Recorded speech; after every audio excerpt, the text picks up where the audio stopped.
Right, right. Right.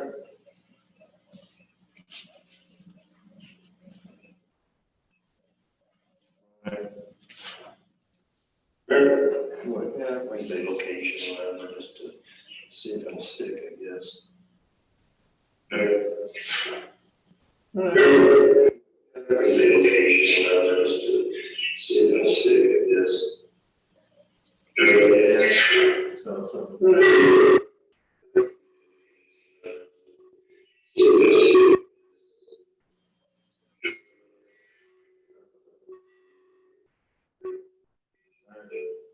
good.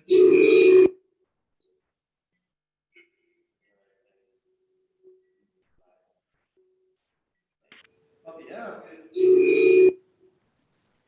Quite sure where that feedback's coming from. I know some of these might be a little bit louder or maybe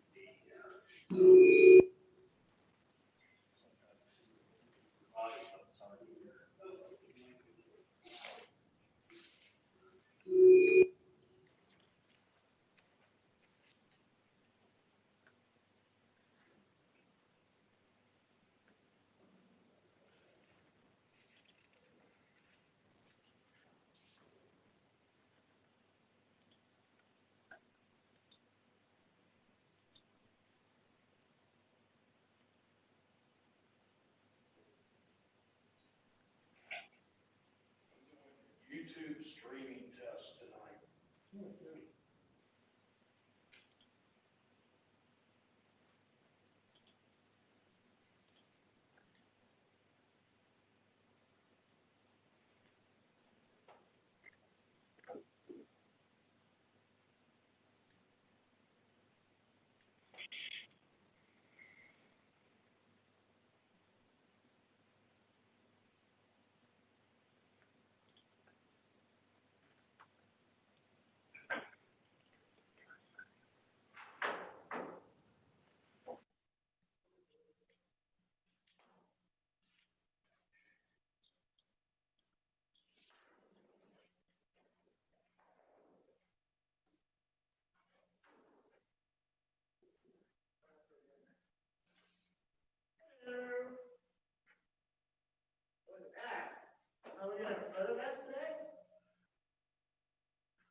Looks like you're trying to bribe us with candy.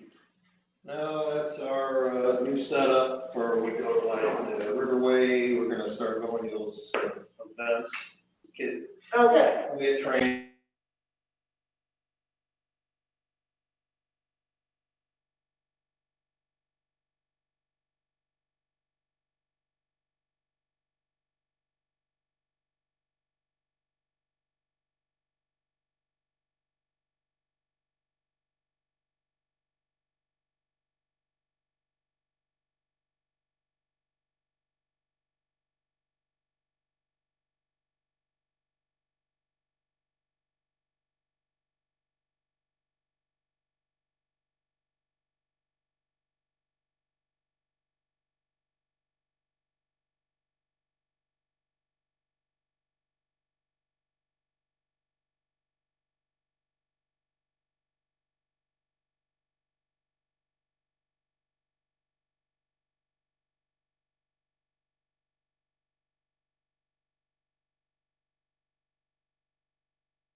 Hang out with the president. He's way cooler. Right, yeah. I'll leave this here, I have a switch. Well, Lane was supposed to leave Nate at 5 to 6.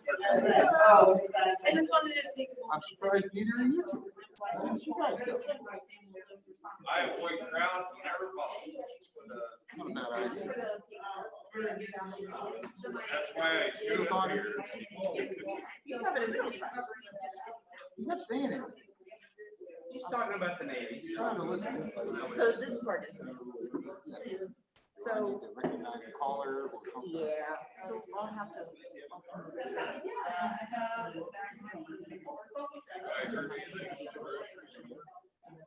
No. You go ring.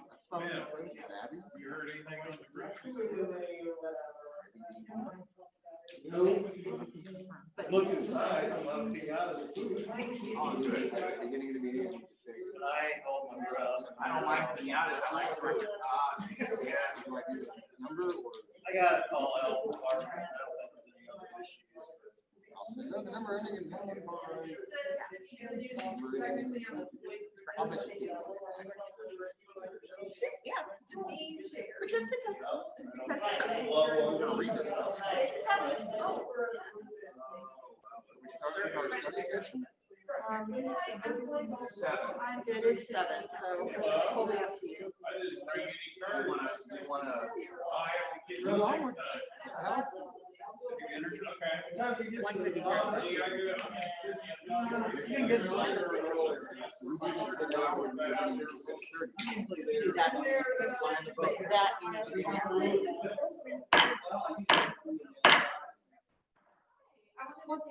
So I'll get started if we could. I'm not doing anything until Katie gets here. Well, then you might be waiting. I'm leaving. Evening, Frank. Hey, evening. How we doing, Joe? I'm all right. How are you? Fine. All right, we're 6 feet apart. Don't breathe this direction. Chief, have some candy. Is that clock master still? It is 7:01 according to Sprint. Then Or let's- Key. we shall That clock's honor wrong. Frank's time and get started. Good evening, everyone. Welcome to the 7 p.m. study session for purposes of the record. In the absence of Council President Katie Verbaugh, as Council President, the Mayor, who serves as Council Vice President, shall chair the meetings. Ms. Verbaugh does not appear available at this point. She might come later, she might not, but let's get started. And according to our agenda, there is a 7 p.m. study session concerning water billing. Mr. Eggleston, do you wish to take the floor at this point? Yes, I know, this was all the, by Miss Councilmember Hoffman as to water billing for multi-family units. I know it sent some information to council regarding what other communities do. I'm not sure what direction we need to go or questions that need to be answered. So I guess we're staff kind of looking at what do we need here today? Ms. Huffman, are you present for the study session tonight? Councilmember Huffman? Do I have a mute button on for purposes of those remote connections? Three unknown people. One. Joe, are you able to hear me? Is this Yeah. Councilmember Huffman? Yes? Excellent. Yes, we are able to hear you. Hear Thank you. Welcome. Thank you. The reason that I had brought this to the attention of Mr. Eggleston and the staff was I was contacted by a citizen who felt that he was disproportionately impacted by the rates as they're set now because he owns a multi-use building. The particular building that he owns is one where he could not increase the fees to any of the residents because of his agreement to provide the housing. I think federal law prohibits him from passing on any utility rates in some way to the residents. So the issue became, are the rates as they're set by Tip City policy appropriate in this situation. And then after asking Mr. Eggleston for more information, I understood that there were quite a few multi-use buildings that were built in the same way. And so I wondered if we could review that. I'd asked him about that, to take a look at how we're doing this to decide, is this appropriate where you have a multi-use building with 1 meter going in, and in the situation that was brought to my attention, they are paying for water that is not used. It's not based on usage. It's based on each unit's base rate, which a resident would pay. But in this case, it seemed that it was excessive, the amount that was being billed compared to what the usage was, as well as the concern that there may be an impact on certain types of buildings that may be subsidized in some way, that this is impacting them in a different way than other residents are treated within the city billing system. So those were the concerns that I wanted to discuss and find out, is this the way that we want to have this done? Is there any way that we can accommodate these multi-use buildings in a better way? How many units are like this throughout the city, do you know? That have basically 1 meter connected to a bunch of units? I remember right, up in the literature, it was about 400 or something. They're this way. That's like total in the city? Right. This is the way it's explained, is that everybody pays the base fee, whether you have a meter or not. So an 8-unit building, you pay 8 base charges. Plus, everybody gets up to 3,000 gallons under that charge. I know Mr. Green's online, correct me if I'm wrong. And that's really based on AWWA and EPA that says an average person uses 74 to 100 gallons of water a day, and that equates to about 3,000 gallons, whichever figure you want to use. Beyond that, they do pay extra, but if you don't use it, you still pay for 3,000 gallons, and that's what helps maintain the system and water production. I know at times, maybe 24,000 gallons, I think they use maybe 18, 19, sometimes a little less. It's rare to get 24,000 gallons. I tell you myself, I use my water, I use 4,000 to 5,000, 6,000 gallons on average. So that's kind of how we based our rates. John, if you want to add anything? Just to point out that when the code was set up, and I tried to go back through and see if this was the same going back to 1973 when the water code was first established, but it's been amended so many times since then. I can't tell you if this multiple unit multiplier has been in there the entire time or not. But the thought behind it when this code is set up is that if you've got 12 residential units or 8 residential units or 6 residential units in a building working off of 1 meter, you still have 6, 8, 10, 12 families living in that building. So to treat them the same as you would 6 houses as you drive past them on the street, each one of those 6 individual houses is going to be billed for a minimum of 3,000 gallons. So what the thought process is when this was put into place is if you've got 8 units in your building with 1 meter, it's not so much the consumption as trying to treat those residential units the same as you would anybody else out on the street when you're driving down the road and it's in an individual house. And that's why there's a multiplier built in that says, okay, you've got 8 units in your building, you only put 1 meter in, but you still have 8 families, 8 residential properties within that building. And we're going to take the consumption divided by 8, calculate the bills as if there were 8 separate units, 8 separate residential families, 8 separate properties in that building, and then pull that bill back to then either the property owner or management company or whoever's in charge of that building. And that's a thought process behind it. Now there are other ways of doing it, we sent out a survey to 35, 40 communities that build utilities here around the Ohio area. And some have the multipliers just like we do based on the number of units. Some have a multiplier based on an AWWA meter equivalent that says if you've got a 2-inch meter, it's equivalent to this many properties. Or this many residential units. If you've got a 3-inch or a 4-inch or a 5-inch meter, it's equivalent to this many residential properties. Then they do the same thing. They take the consumption divided by those number of units, calculate, say, 5 bills or 6 bills or 7 bills, consolidate them and send them back out, similar to what we do. But the initial thought when this was set up is we've got 8 residential properties in this building, but we only put 1 meter in. But we need to treat those 8 residential properties the same as if they were 8 houses out on Main Street. And that's the thought process behind it. But there's different ways to get there. But that was the thought process behind it. Now, I know one thing that I was told when I was received information back from Mr. Eggleston was that part of it was that you build into the cost, something to do with the sewage, and it's not just the gallons consumed, but there's the actual cost of service that is built into this. But I don't know that on the way that we're billing this now, it's really seems that it may not be applied the same way, like you had explained, that if you had 8 individual homes versus 8 units, it seems that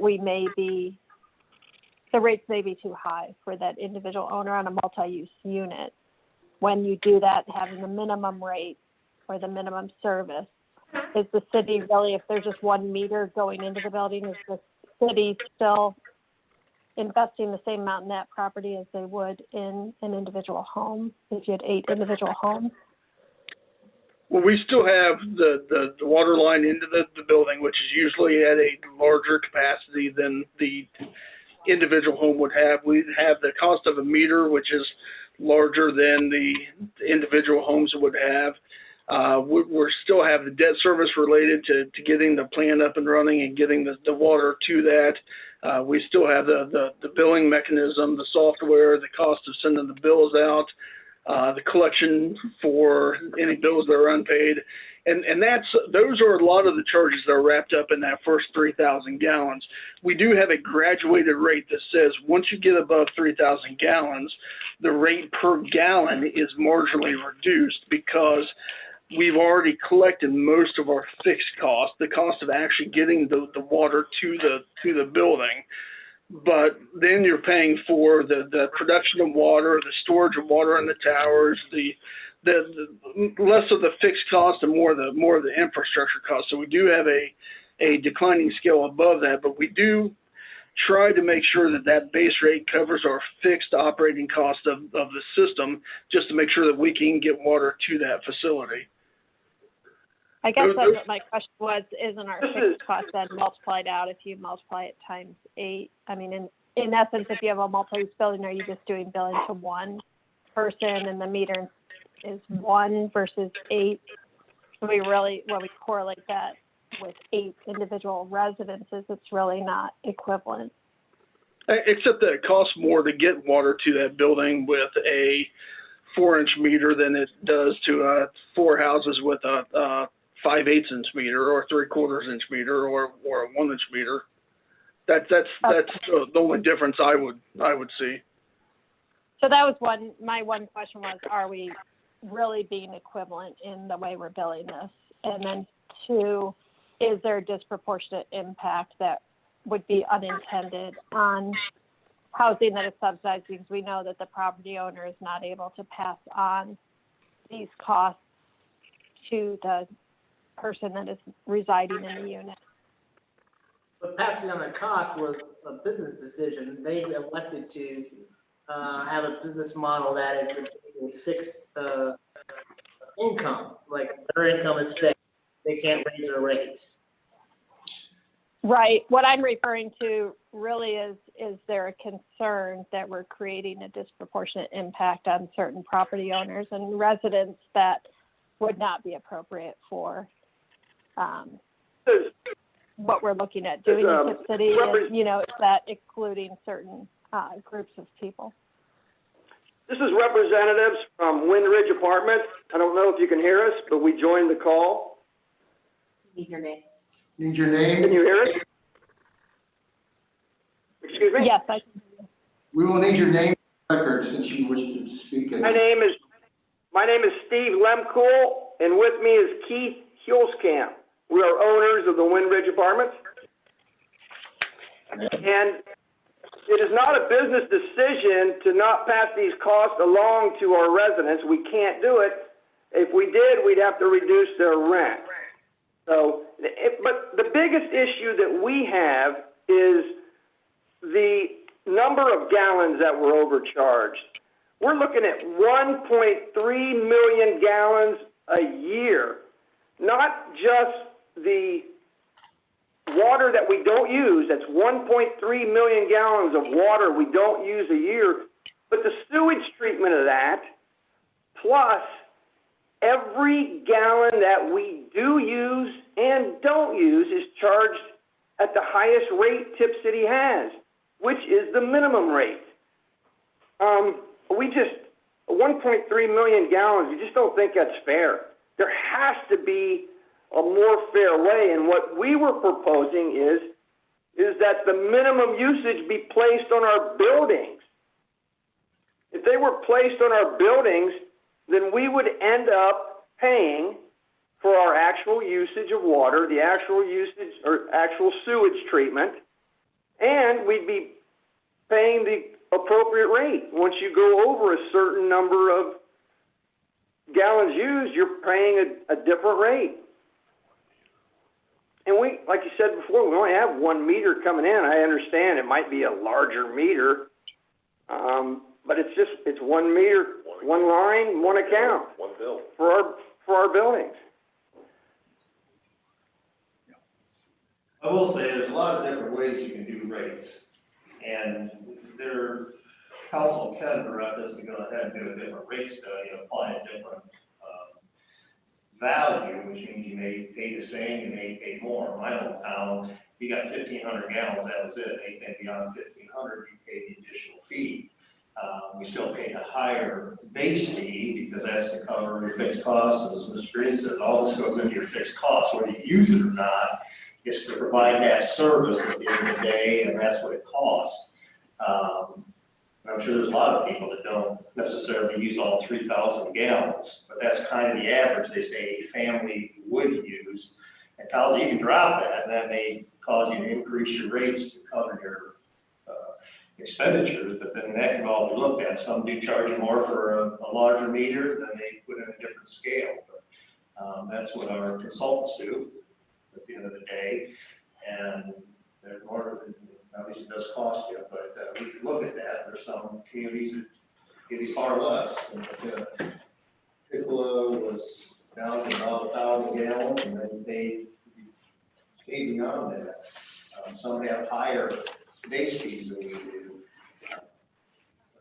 There's that blending, but again, as Mr. Senna asked me to do, we have 487 properties where they have 1 meter, but they are charged 2 base fees. So, it's kind of whatever you'd like us to do, we're happy to look at that, but it may still, rates may be a little more than what they expect also.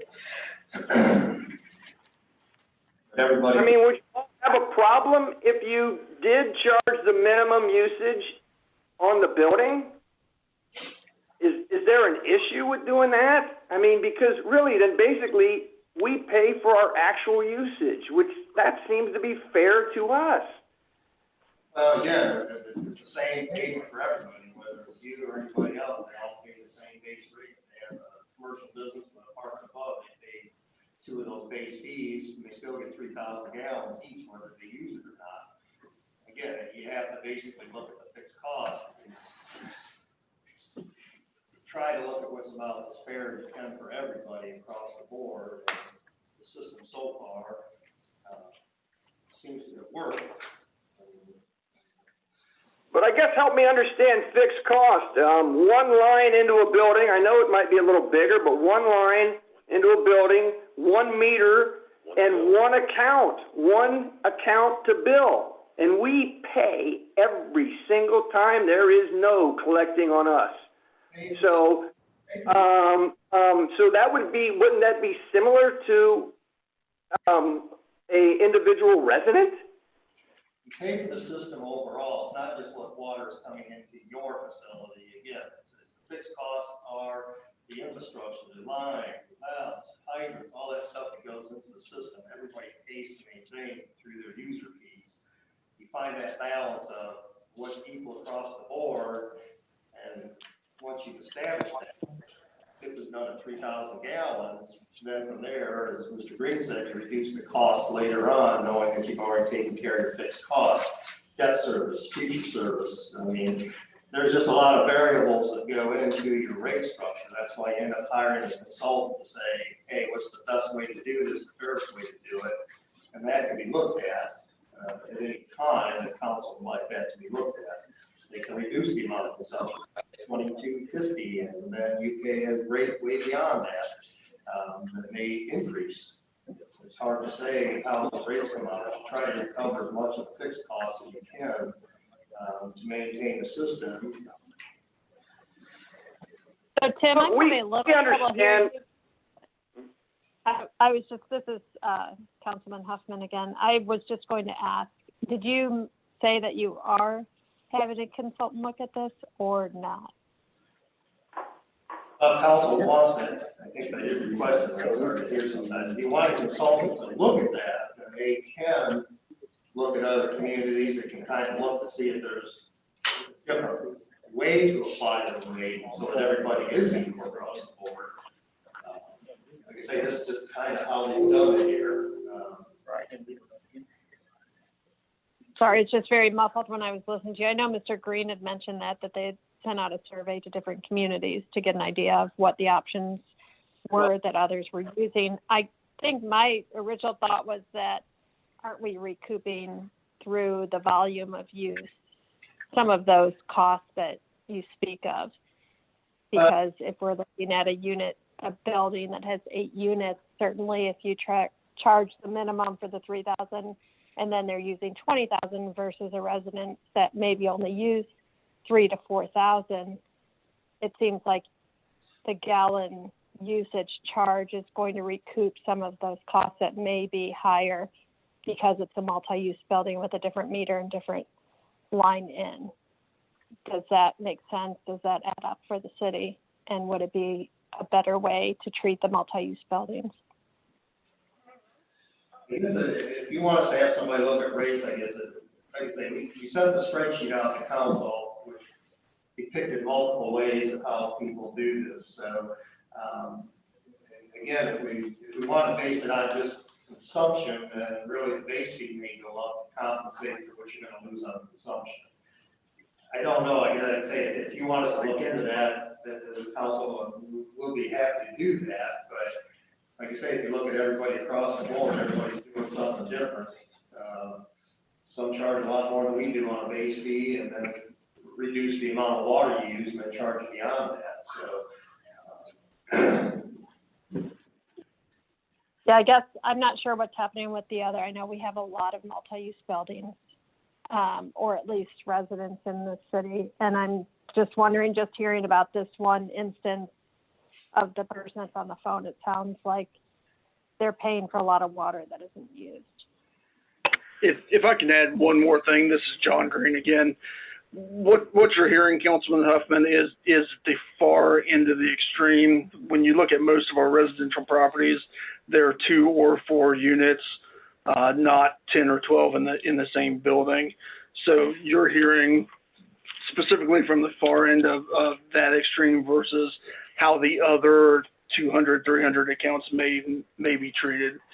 So it's something that, yeah, definitely, if we're going to look into it, we have to look into it for everybody. But again, the reason why it was set up the way it was set up now was trying to be equivalent to anybody else that you're driving down the street, where we're asking if you're a residential family, residential property that you pay the same rate as everybody else essentially. That if we give John Green on Barber Drive a 3,000 gallon minimum, but you're in a 4-unit apartment, that you're not incentivized more than John Green on 742 Barbara would be because of that.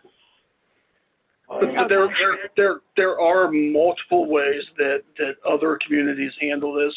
And yeah, we could spend some time and dig into this deeper. We just wanted to make sure that you understood the reasoning behind why it is the way it is, and to go from there. Yeah, I appreciate you saying that. And I just was concerned that we may be swinging the other way where we're impacting the people that own multi-use buildings, in a way that we aren't impacting the individual residents. And just wanted to make sure that we're fair across the board the way we do our billing practices. Right.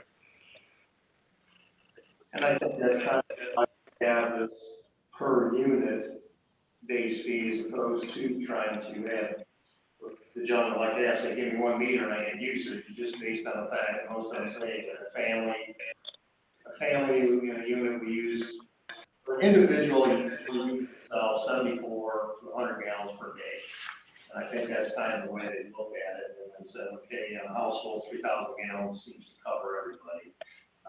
But again, that's how it was done, or the consultant says, here's the way to go about this. It can change, again, it helps us to look into it. And then there are some communities that have some discount for, say, lack of a better word, low-income areas that may be struggling, or low-income may be struggling. So just really kind of what you would like us to look at this time.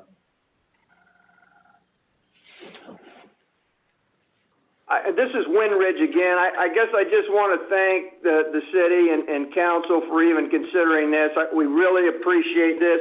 We just thought with a usage of 1.3 million gallons and the sewage on top of it and paying every gallon at the highest rate, we just thought it was unfair. Plus with the 14% increases on water over the next 3 more years, it really does affect us. So that's why we brought this to the attention of Mrs. Huffman, and we appreciate what you guys have done and whatever consideration you would give to this. We thank you.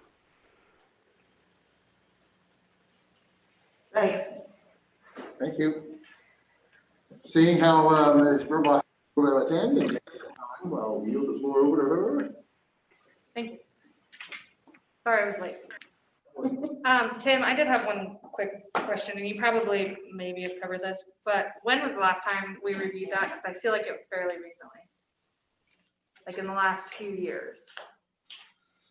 John, do you recall when last time we did looked at the rates?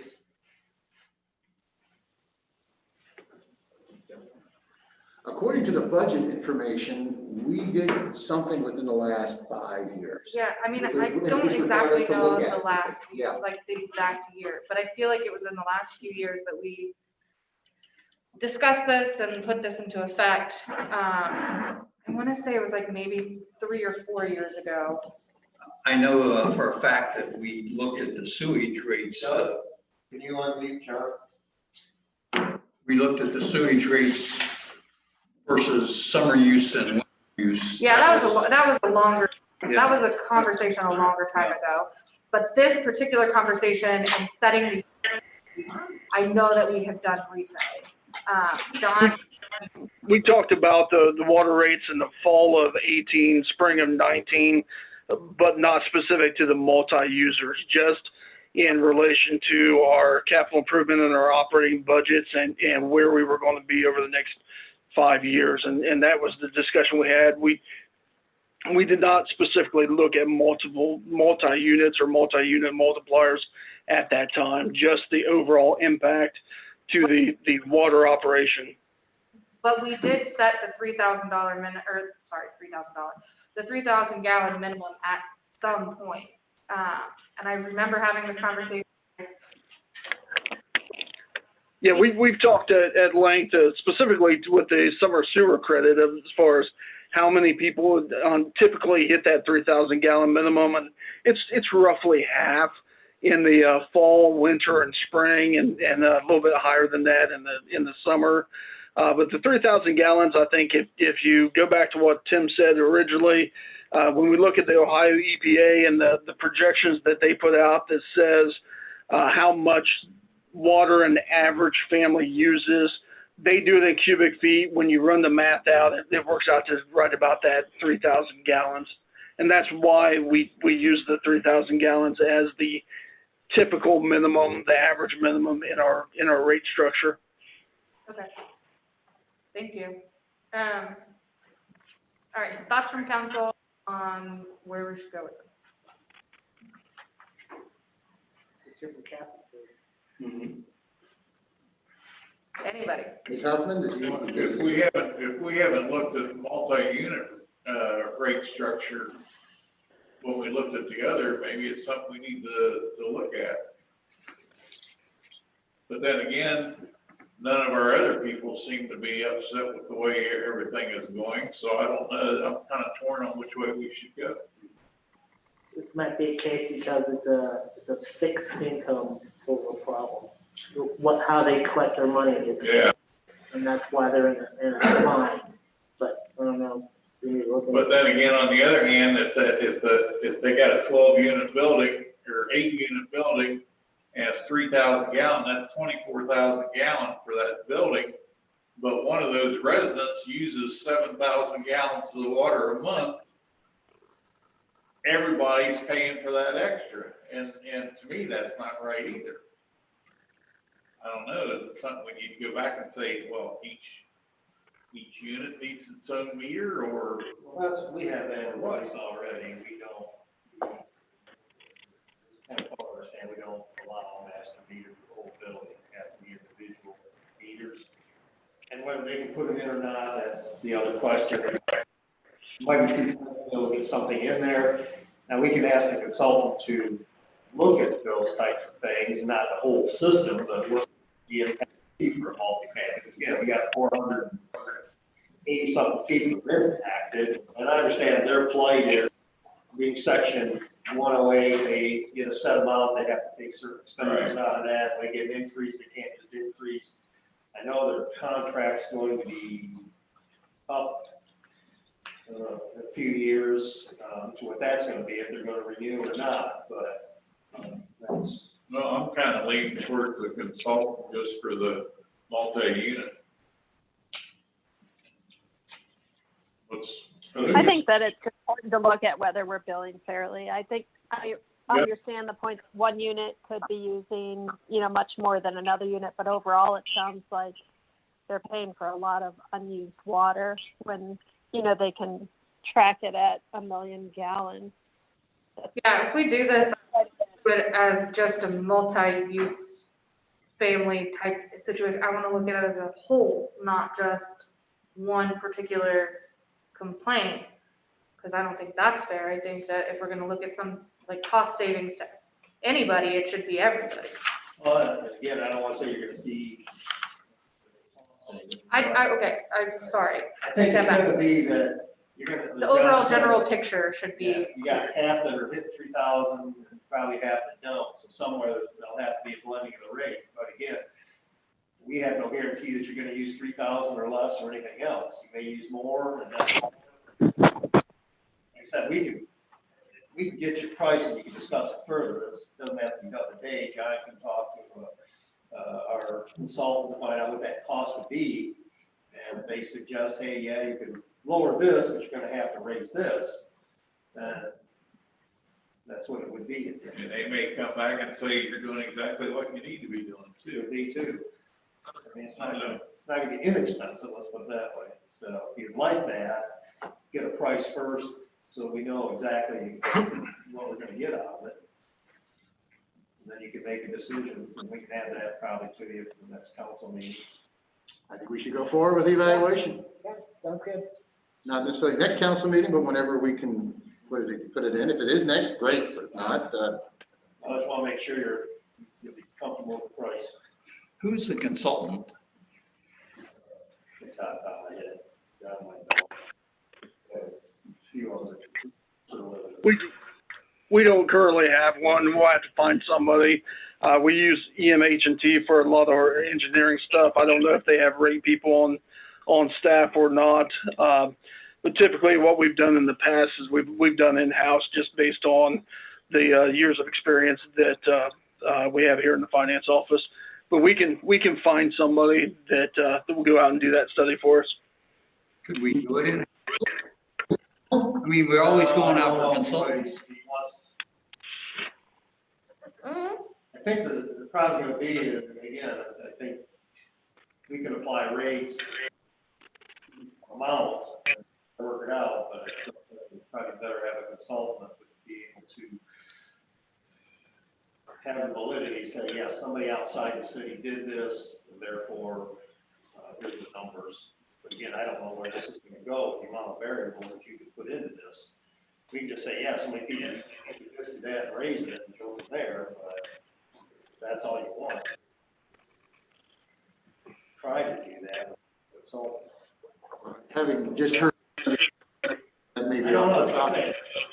If you don't, if you're comfortable with it, I'll get a price, and we can find somebody and say, here's what we're looking for, I know they're out there, this is the cost. And then if it's too much, we can take a stab at it.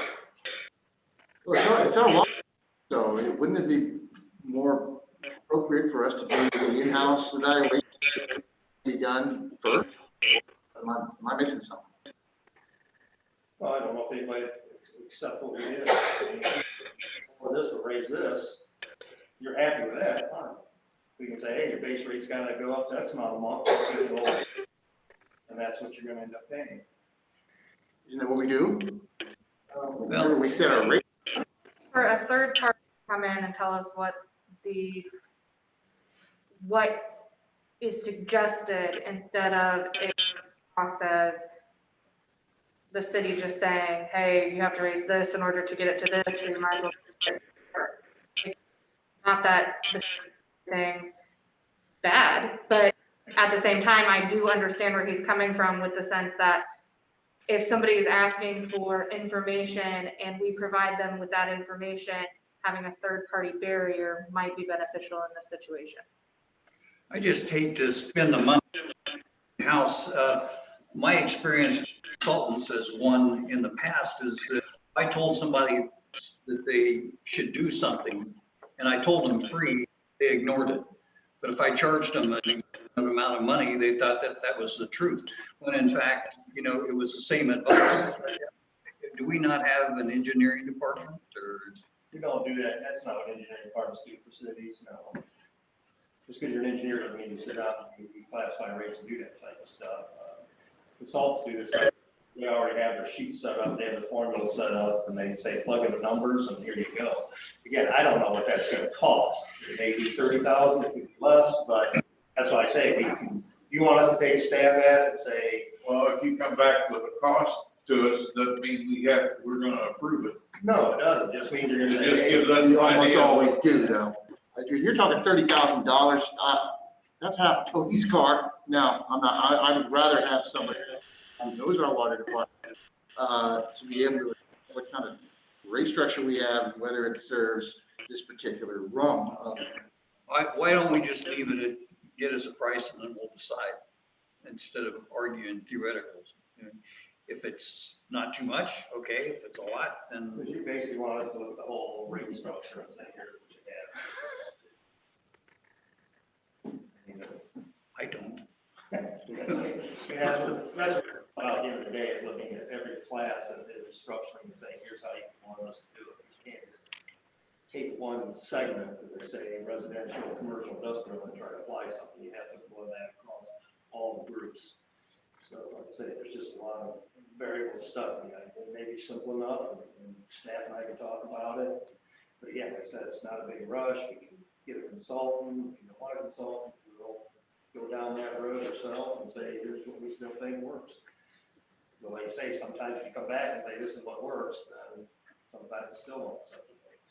That's why you usually have a third party that says, we looked at it all, so it's which is what it is, so. Like I said, that's up to you. The price and then we'll decide.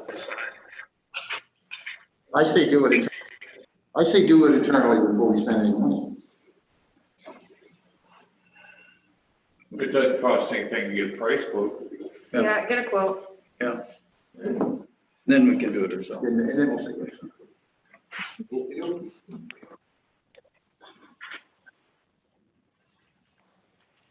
All right. Does anybody need a break or are we good to go? Oh, I need a break. See you in a minute. Okay.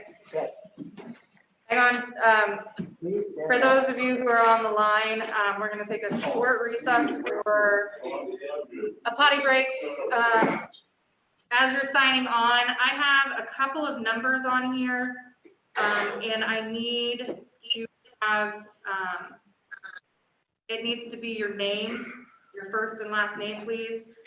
So I have 2 phone numbers on here, and then I have an iPhone.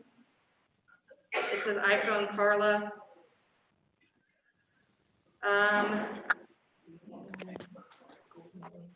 think that's a business.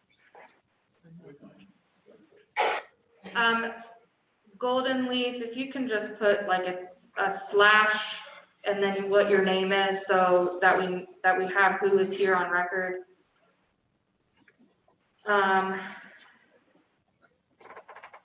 We have a Linda without a last name. D Bowling, I'm assuming is Abby. But I don't know. Doug, can you unmute?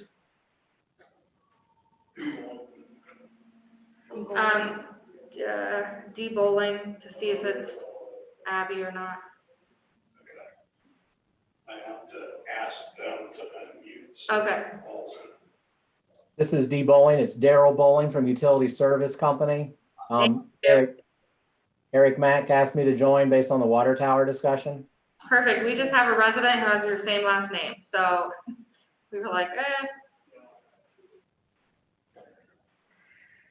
I still have 2 phone numbers, a 667-8425, and, oh, that's us? Yeah. Then why are we on there? I don't know. I mean, like it's just, No, I thought I was the top one. yeah. On the top. We've never been on as a phone number. Yeah, we've before. never been on our phone number. And now it's gone. But it's- No, it's talking. Never mind.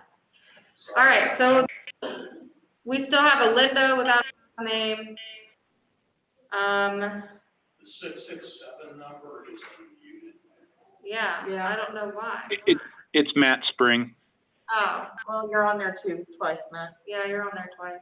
because I'm using the video feed, but I don't have a microphone on my computer. Okay, Okay, gotcha. that makes sense. Okay, that makes sense. I don't see Golden Leaf on here anymore. But I don't see I'm any gonna other. unmute the other number or ask them to unmute. The other 668 number. Yeah, we have a 668-3938 number. 3938, Yeah, Sean Richards. sorry, who is it? I'm sorry? Who is it? We need a name for the, It's Sean Richards. Sean Richards, did you get that? Doug?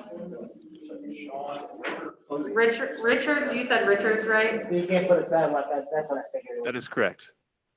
Thank you. Okay. It's all coming down to. Yeah. Can you unmute Linda? Linda is still Linda. Yeah, we wanted a sidewalk. Yeah. It's, can you hear me? Yes. It's Linda Kreider with Fox and Feather. Okay. Fox, I don't, yeah. Is there any other way to go away? I mean, I thought about like, well, you have a All right, I think that's all the like names. the power, you know, guy towers. but eventually. Okay, thank you guys, I appreciate it. They will. Well, Golden Leaf came back. Yeah. Yeah.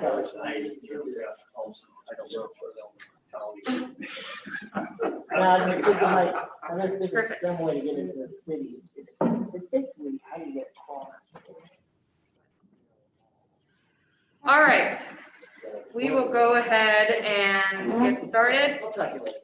Good evening and welcome to the 7:30 PM Monday, September 21st, 2020 City Council meeting. Madam Clerk, please call the roll. President Burball, Here. Mayor Gibson, Here. Ms. Huffman, Oh, hang on, Catherine, he's got to unmute you. There you go. I'm here. Thank you. Mr. Jackson. Here. Mr. McFarland, Here. Mr. Rogers, Here. Mr. Senna. Here.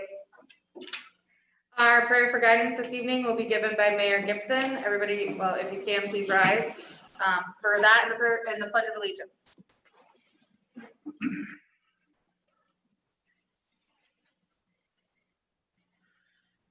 Almighty and ever-living God, we thank you for all that you have given us, this beautiful country that we live, and this wonderful community in which we all gather tonight and often to do your will. Guide us in our deliberations and our decisions, our votes, and all that we do tonight. Guide our city employees in all that they do throughout the day and the weeks and the normal operations of the city. And may they always do your will, serve their fellow man and woman.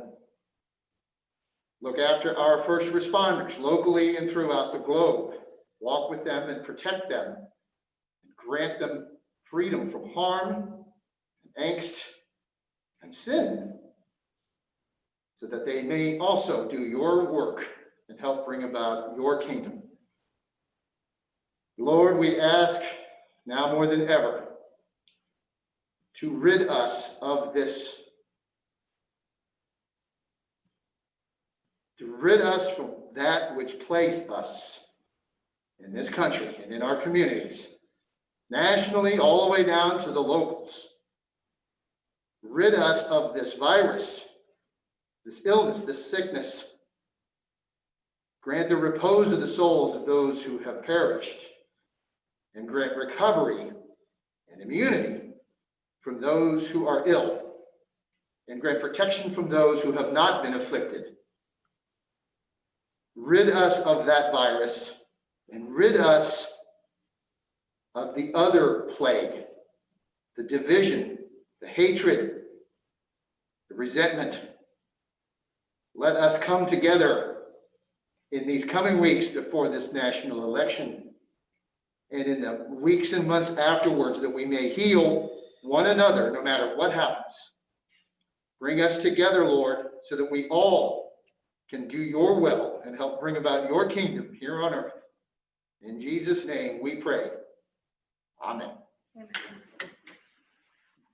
Pledge allegiance to the flag of the United States of America and to the republic for which it stands, one nation, under God, indivisible, with liberty and justice for all. Thank you, Mary Gibson. Do I have a motion to approve tonight's agenda? So moved. Do I have a second? Second. Thank you. Any comments, questions, or changes? Seeing none, Madam Clerk, please call the roll. Mr. McFarland, Yes. Mr. Senna. Yes. Mr. Rogers. Yes. Mr. Jackson. Yes. Ms. Huffman, Yes. Mayor Gibson, Yes. President Burball. Yes. Moving on to minutes. Minutes of the August 17th, 2020 City Council work session. Do I have a motion to approve? So moved. Do I have a second? I'll second. Thank you. Any comments, questions, or changes? Seeing none, Madam Clerk, please call the roll. Mr. Jackson, Yes. Ms. Huffman, Yes. Mayor Gibson, Yes. Mr. Senna, Yes. President Burball. Yes. Mr. McFarland? Yes. Mr. Rogers? Yes. Minutes of the August 17th, 2020 City Council meeting. Do I have a motion to approve? So moved. Thank you. Do I have a second? Second. Any comments, questions, or changes? Yes, as the movements, I would request the modifications as follows be considered on what has been marked as page 2, bottom of the document, 1, 2, 3, 4, 5 lines up. Mr. Rogers inquires, does the police department anticipates no negative impact from this measure? I believe that is in the singular. Does the police department anticipate? That was my intention. In the singular? Yeah, does the police department anticipate? Based on the foregoing, I would request that the modification will be dropped, the S. Yes, department is one entity, it does it anticipate? Next, on page 4, starting with the paragraph, Mayor Gibson voices concerns. 1, 2, 3, 4, 5, 6, 7, 8 lines down, starting with the word with all due respect, that's D-U-E, because the respect is due, like a library book is due. Right. So I would ask that that be changed. And finally, on page 7,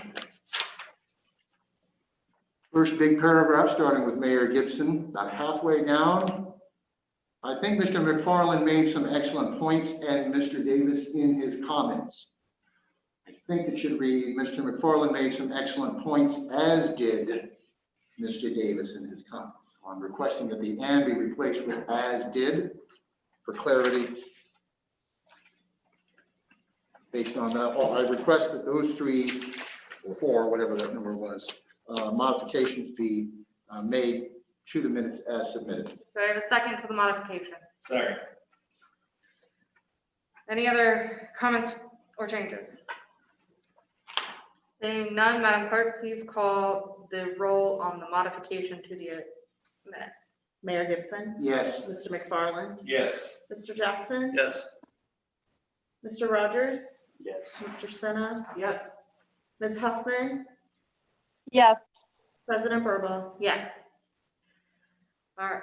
Now, Madam Clerk, please call the roll on the minutes, on the approval of the minutes. Mayor Gibson? Yes. Mr. McFarland? Yes. Mr. Jackson? Yes. Mr. Rogers? Yes. Mr. Senna? Yes. Ms. Huffman? Yes. President Burball? Yes. We have nothing under presentations, proclamations, and awards. Moving on to legislation. Ordinances, second reading. There's nothing. Sorry. Wow. I was just expecting it. I don't know why. Disappointed. Resolutions. Resolution A, a resolution accepting the amounts and tax rates as determined by the Miami County Budget Commission, authorizing the regular statutory tax levies authorized and allowed by law thereby for the municipality of Tip City, Ohio for such fiscal year beginning January 1st, 2021, and certifying such levies to the county auditor. Ms. Riggs. Yes, this resolution accepts the county budget commission's division of 10 mil inside, which is the voted property tax levy, which again gives us 1.4 bills. Done that way since 1920. So we're asking the council approve the resolution.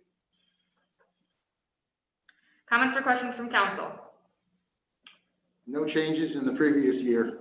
Nope. So moved. Let me, oh yeah, we didn't move anything. So moved. Sorry. Yeah, that's what I meant. Do I have a second? Second. Thank you. All right, now, any comments or questions from council?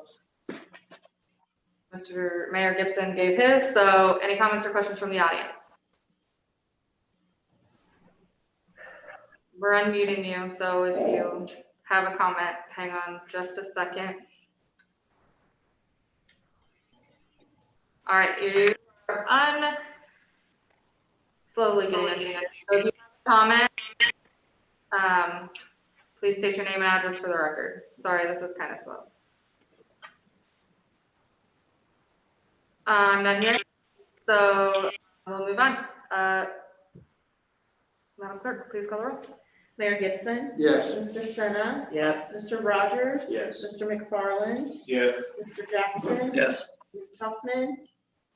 Yes. President Burball. Yes. Resolution 4820. Resolution B, a resolution authorizing the city manager to sign and execute an agreement between the city of Tip City and HSA Commercial Real Estate for the extension of Abbott Parkway. Mr. Eggleston.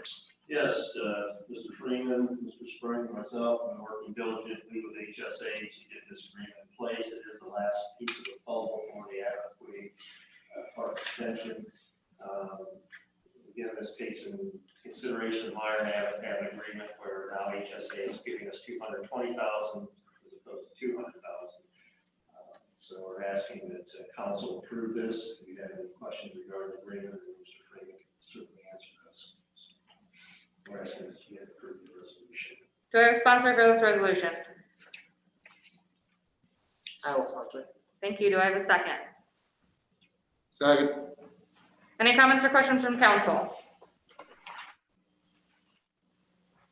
Hearing none. Any comments or questions from the audience?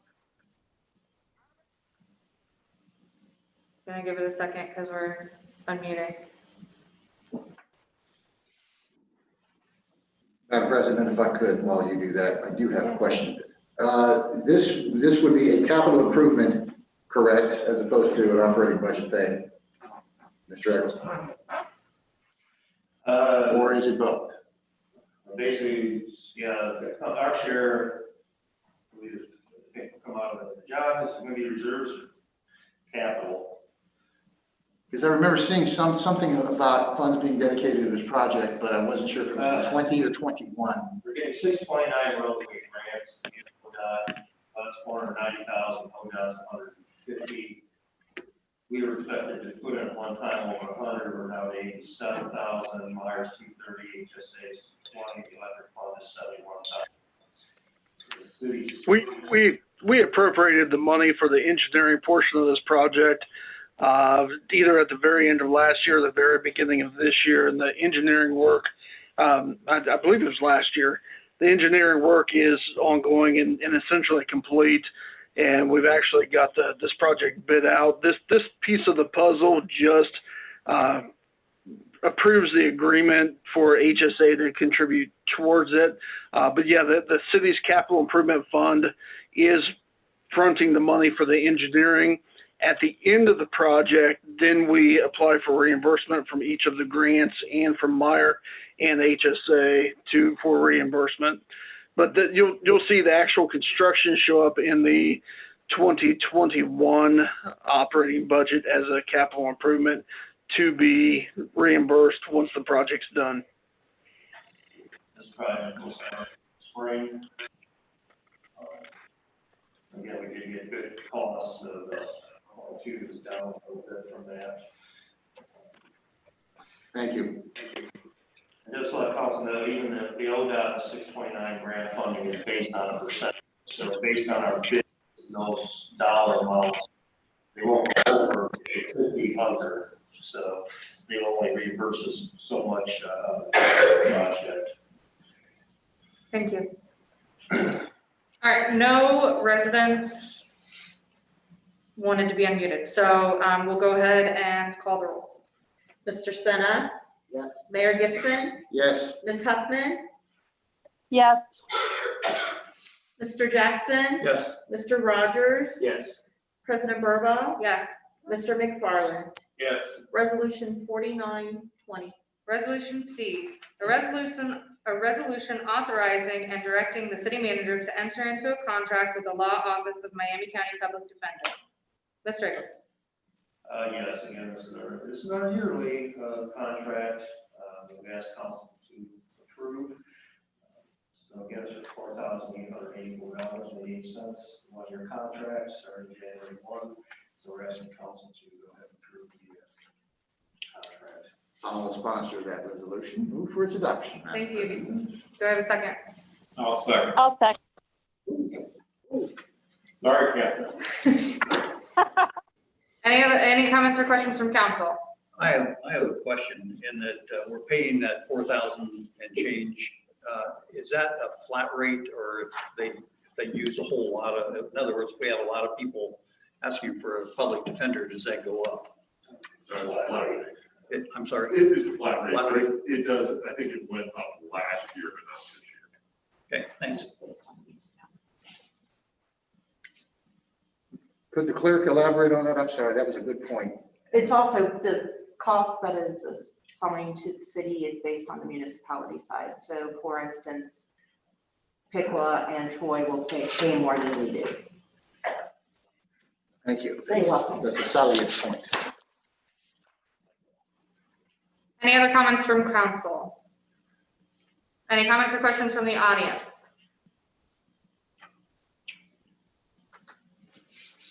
Awkward silence as we unmute, sorry. All right, Doug sent the invitations and nobody has accepted, so we will go ahead and call the roll, please, Madam Clerk. I don't know why. We're out of it. Yeah. Mayor Gibson, Yes. Mr. McFarland, Yes. Mr. Jackson, Yes. President Burball, Yes. Ms. Huffman, Yes. Mr. Rogers, Yes. Mr. Senna. Yes. Resolution 5020. Resolution D, a resolution authorizing the city manager to enter into an agreement with Complete Demolition Services of Louisville, Kentucky for the demolition of the Bowman Avenue Water Tower. Mr. Eggleston. Yes, you can see the bid was 84,000, TC Holden was up 275,400. It's been pretty even across the board, and increments going up, but staff was a little concerned about the 84,000. They did vet the contractor intensely to make sure that we were getting what we needed to get for the 84,000. The city engineer and municipal director are satisfied that the company can do the project for 84,000. So we're asking council to approve the resolution. It will take them 3 to 4 weeks to remove the tower. Any comments or questions from council? And Madam Clerk said that Ms. Bates said that he is on the line, so if you do have specific questions for him. Seeing none, any comments or questions from the audience?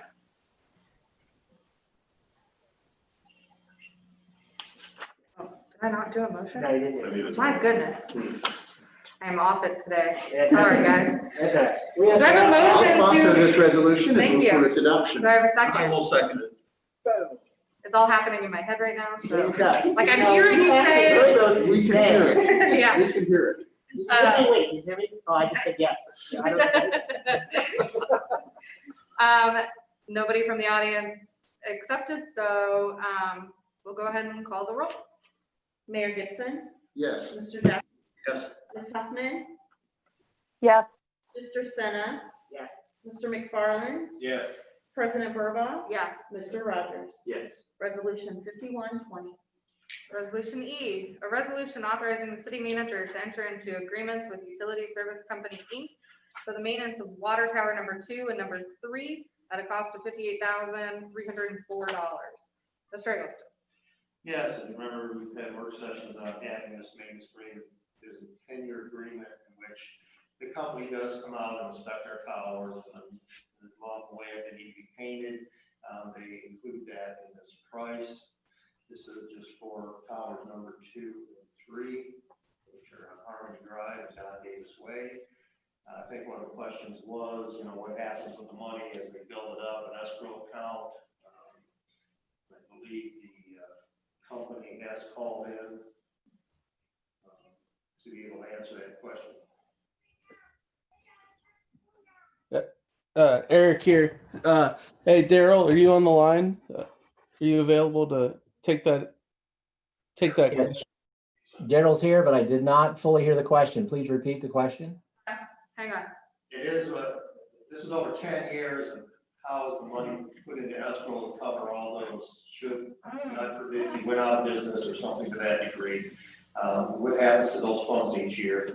The protection for the city in entering into the contract.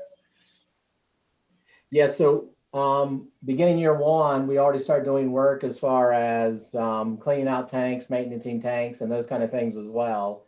And then actually, within a couple of years, we'll be rehabbing the interiors of the tanks as well. So very quickly, that money will be there, and actually the reverse will happen. to where it'll be the other way around. And we actually have part of that in the agreement of a cancellation notice on the city's part, then what would be owed back as well. So it very quickly you're basically, you know, whole at that point. And then, like I said, at some point in time, pretty quickly, it almost reverses back around to where we've done more service than what you've actually paid into the program.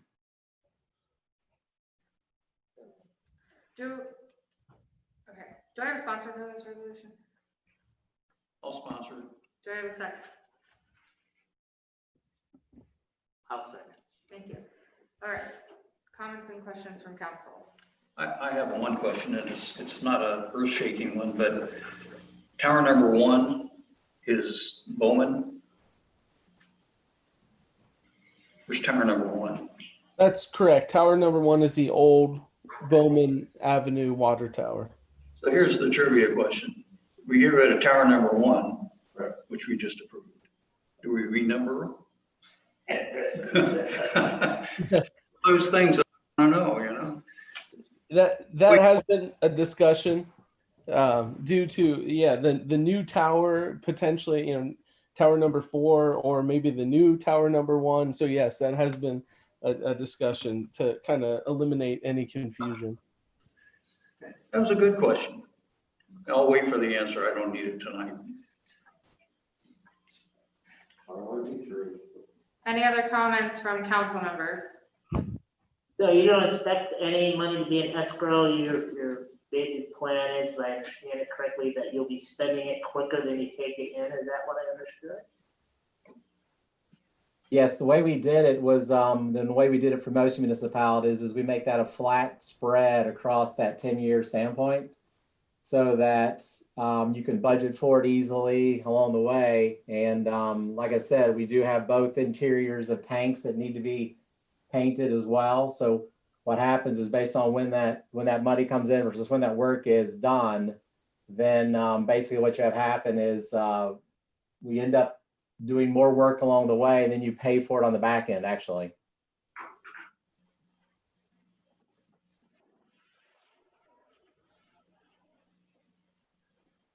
Then what happens if something goes wrong with the tanks when there's no money left? I guess if I'm interpreting it right. Well, that's our responsibility at that point over those 10 years. So that's what's part of that fixed agreement.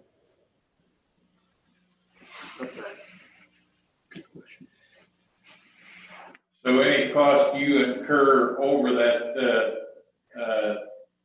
10-year period that's more than what the city has paid, you cover and don't come back to us for, is that correct? That is correct, yes, sir. And this is $58,000 every year, correct? That is correct, yes. And again, that covers painting inside, and you come yearly to inspect, every other year to inspect.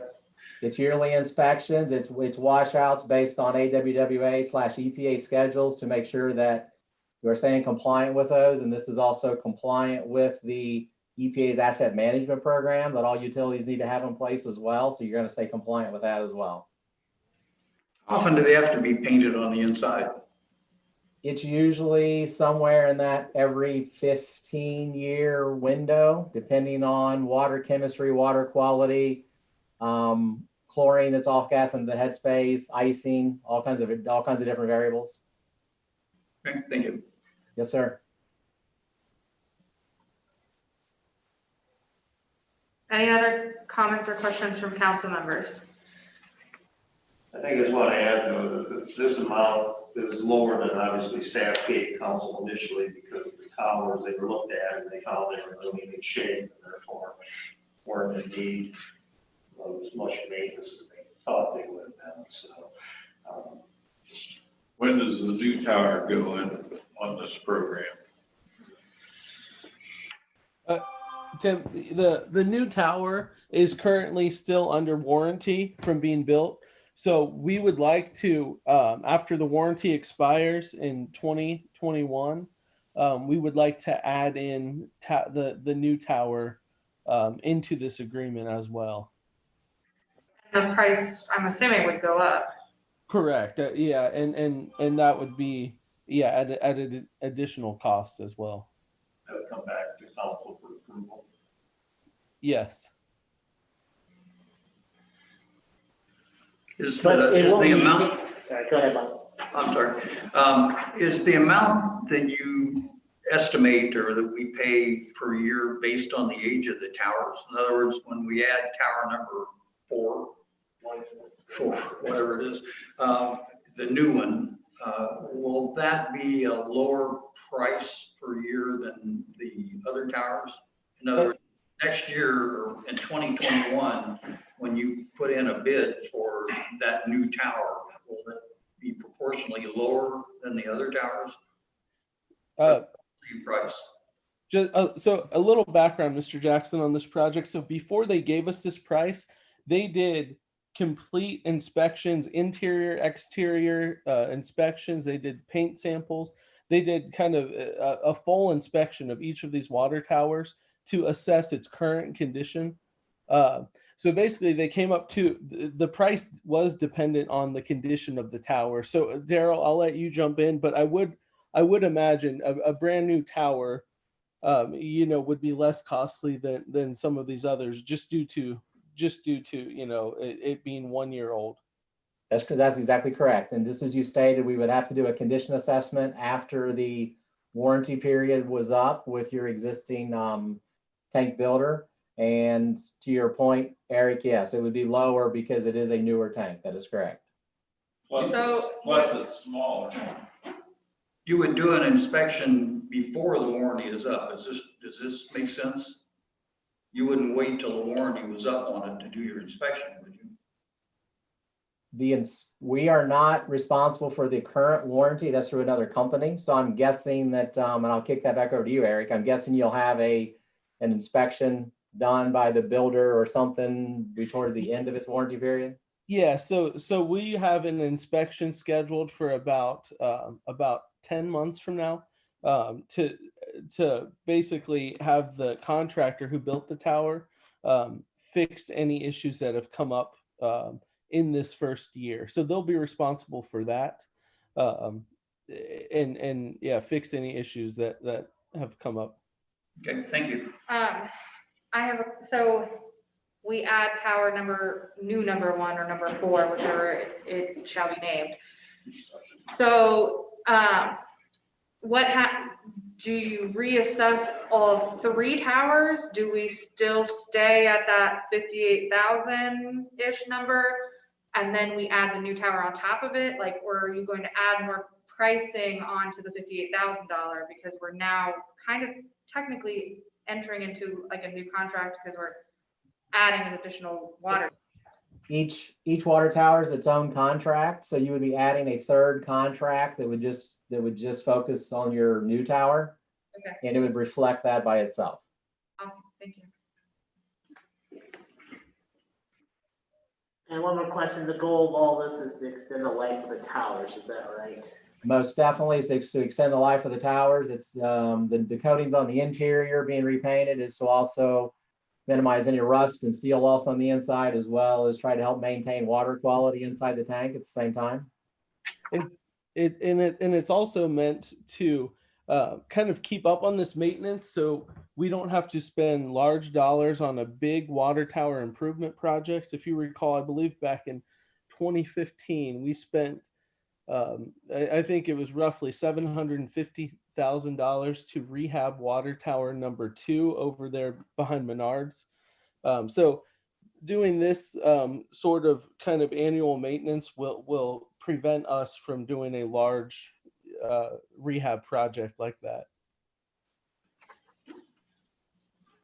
But again, they do look at the age and when that's gonna have to be painted inside and out, so that's reflected into the costs, not just maintenance, but down the road is after the next 10 years, it could be the same or a little higher, knowing that they may be painting the exteriors of the towers. Any other comments or questions from council? Seeing none, any comments or questions from the audience?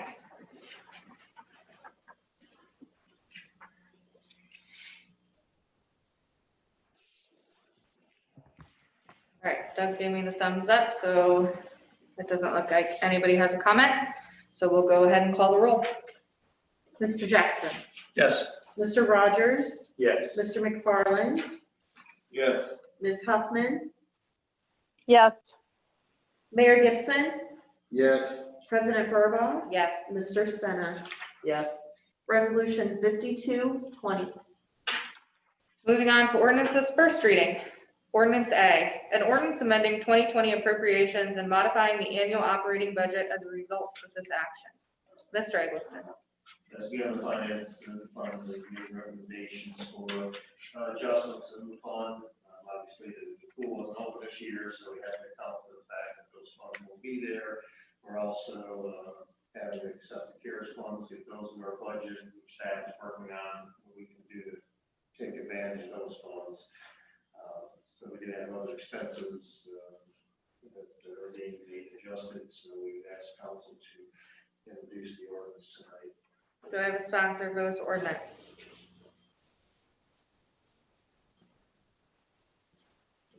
I'll move on. Thank you, Mr. Jackson. Ordinance B, an ordinance approving a replat of part of in-lots 1466, 1467, 1648, and part of outlot 42, and the dedication of right-of-way for Wonderwood Drive. Mr. Eggleston. Yes, this is the last step in this project. We finally had all parties sign off on the plat. We just need to carry it through and get council to approve it.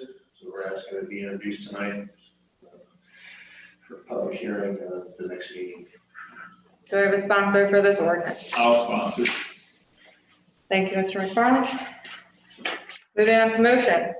Motion A, a motion setting October 19th, 2020 as the public hearing date for the rezoning of 425 West Curve Road. Do we have a motion to approve or not approve?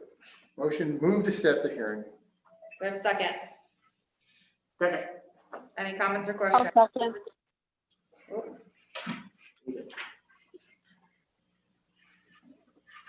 All right, any comments or questions?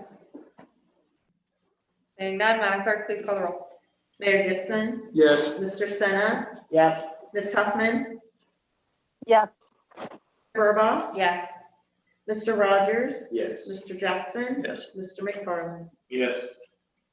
Motion B, a motion setting October 29th, 2020 as Baker's Night in Tip City. Do I have a motion? So moved. Thank you. Do I have a second? Second. And according to the post, I want to make sure this is going to happen as long as it's not a red county, correct? Okay, I just want to make that clear for the record. Any other comments or questions? Madam Clerk, please call the roll. Mr. Rogers, Yes. Mayor Gibson, Yes. Mr. Jackson, Yes. Ms. Huffman, Yes. Mr. McFarland, Yes. Mr. Senna, Yes. President Burball. Yes. Just in follow-up to that, if I could, Madam President, what would be the date that a determination will be made that we can't do this? Is there a set time that the governor's office has set forth that if we are red as of the day before trick or treat, we can't do it, or anything like that? I would think if they change it that day, we wouldn't do it. Pretty sure this is a guessing game at this point. My question is there something in place that we can, that we'll have some guidance on? I'm not asking if we're gonna have trick or treat or not. I know that's a month away, but Let me help you, part. We could call them and they notify us. This is still a countywide thing. so it's going forward unless we're told not to. Is that a fair way to say? Because I have gotten some calls on whether or not we're doing this. You know, what is the county doing? What's Piqua doing versus what Tip City is doing? And we can say to our constituency here in Tip that Beggars Night is going forward. It's going forward on October the 29th, which is a Thursday. Yeah. And it's going forward as of today unless we are told otherwise. By the county. And the governor, which I want to spew for. And the state did issue Halloween guidelines. Correct. Last Friday, it's on the website. We are posting those on our social media stuff for the kids, watch their candy, and all that good stuff. So Thank you. it's gonna be interesting. All right, we have nothing under miscellaneous. Moving on to citizens' comments on items not on the agenda. Anyone wishing to speak, please state your name and address for the record. And Doug, go ahead and unmute.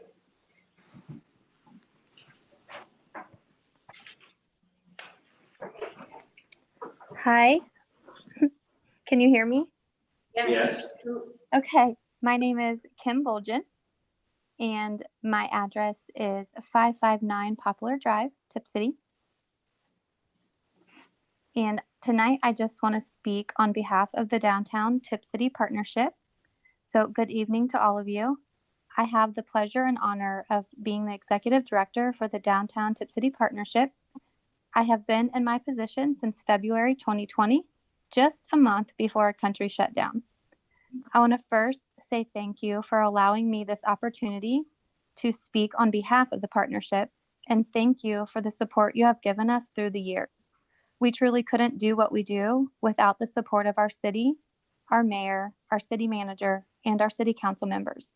So truly, from the bottom of our hearts, we say thank you. For those that don't know, our mission is to enhance, preserve, and promote the historical downtown of Tip City, from the tracks to the canal.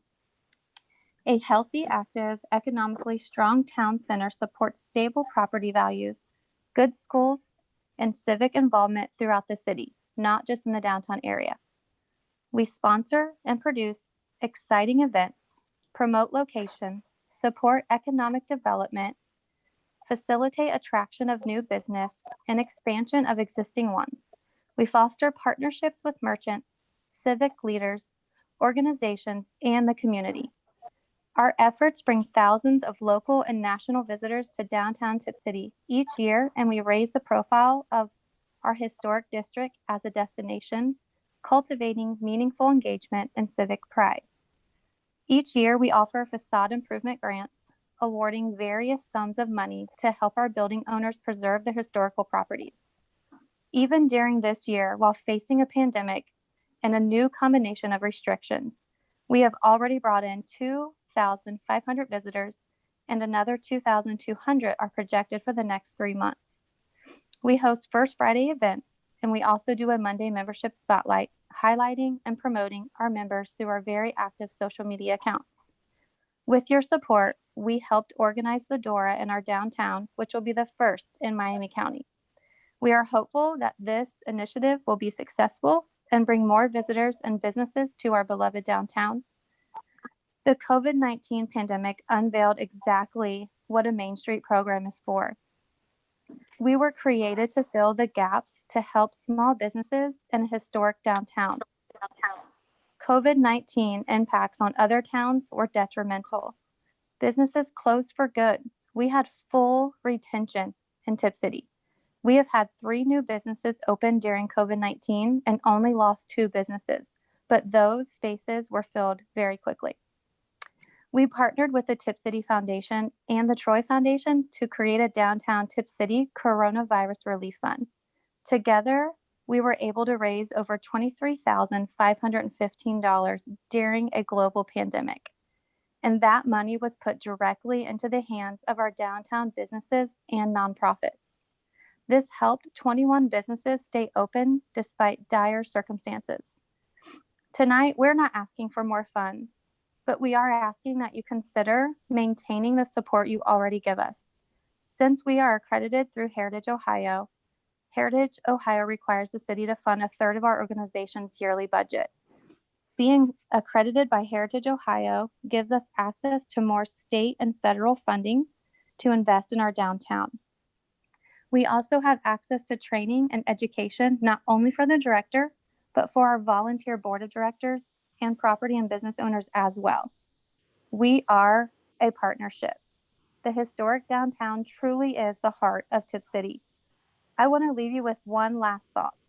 What would Tip City look like without a thriving historical downtown? Would the buildings be in ruin being torn down and history forgotten. Look at some of our neighboring cities, for example, who are losing and have lost significant historical buildings. We are looking ahead to bigger and better things for the years to come, and I'm so excited to be a part of this. Our number one goal at the partnership is growth. So I am asking City Council, help us help our community. Thank you for your time. Thank you. Thank you. Just one question, are there any events that are COVID compatible that the partnership can tell us about between now and say the end of the year? Let me repeat that just to make sure I heard you. Are you asking me if we have any events planned for the rest of the year? Correct. Yes, sir, we do. We actually have the Mum Shop Hop, which will be September 26th from 10 a.m. to 6 p.m. We got the blessing from Miami County Health Department to go ahead and have this event since our Mum Festival was canceled. We are having food trucks come in. We have 4 food trucks coming in for that, but we are not allowed to have outside vendors due to Miami County Health Department. But we will have pumpkins and mums for sale from the partnership as a fundraiser for us. And Bodega will have cinnamon rolls. Harrison will have a tent outside. The Tip City Library will have their sidewalk sale for their books. And so it's kind of a smaller version of the Mum Festival. That is September 26th, 10 a.m. to 6 p.m. Then we will also have the Merchants Trick or Treat, which is October 31st from 10 a.m. to 2 p.m. We also received blessings from the Miami County Health Department to go ahead and have that as well. All of our merchants have to be outside to pass out the candy to the children. And then we will also have our October beer crawl. I skipped this one, so sorry about that. It's October 2nd, which is our first Friday event. We received a blessing from the Miami County Department to have that as well. That will be from 5 p.m. to 8 p.m. Bella Sorella Pizza will be in the Tip City United Methodist Church parking lot for that. And then we did get the go for the Yuletide Winters Gathering and for Santa. And so we are in the planning stages of that.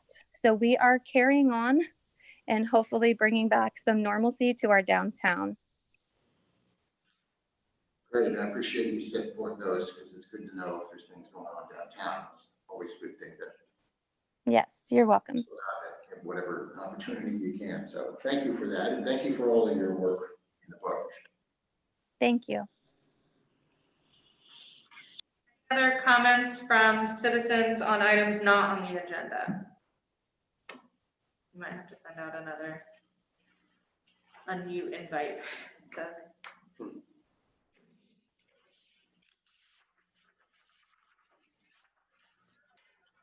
All right.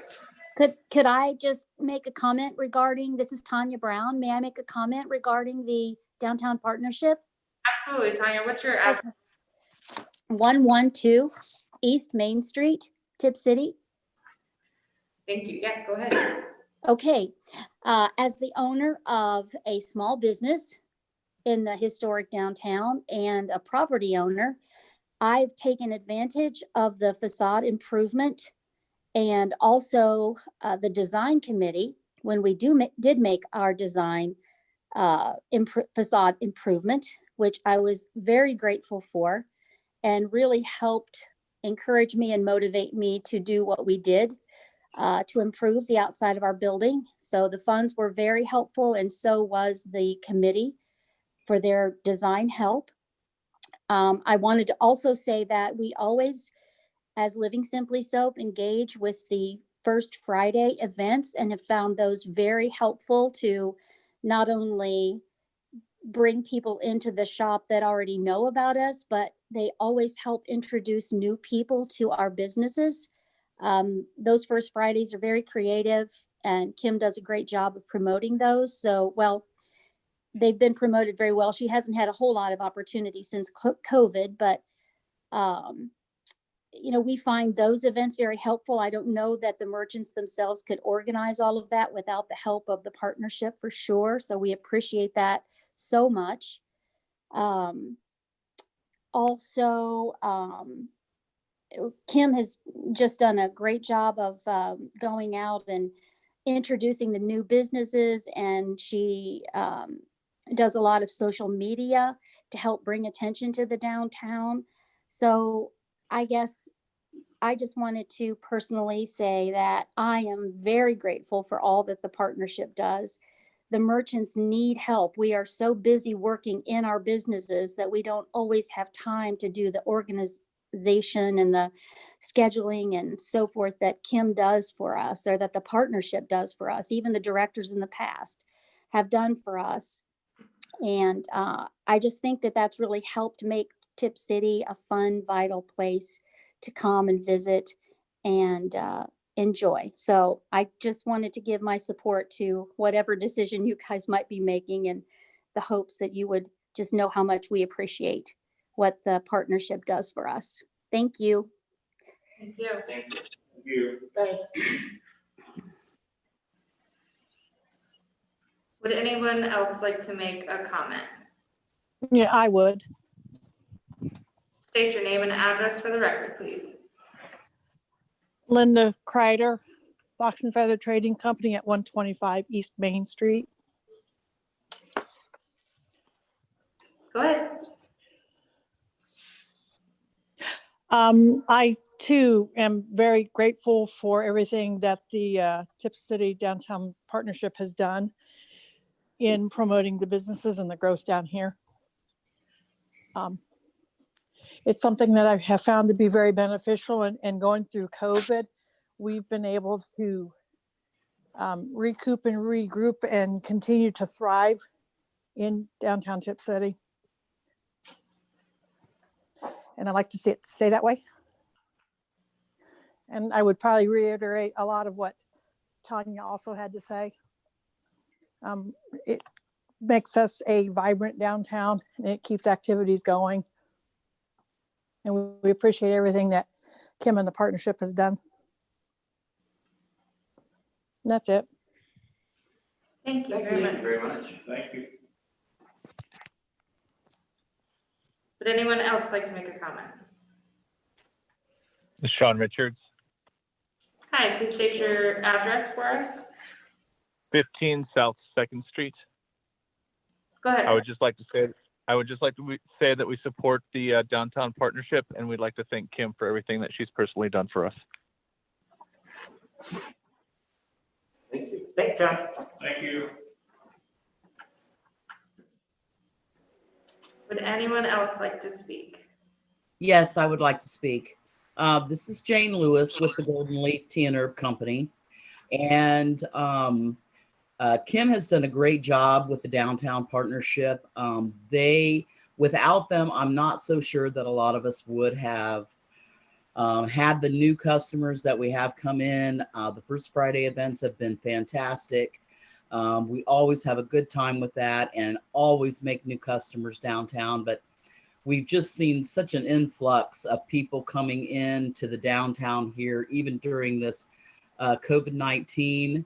And with the downtown partnership, they have done a great job just helping the businesses out down there. And I would like to see it be able to continue. Thank you. Thank you. Jane, can you tell us what your address is, please? 128 East Main Street. Thank you. Thank you.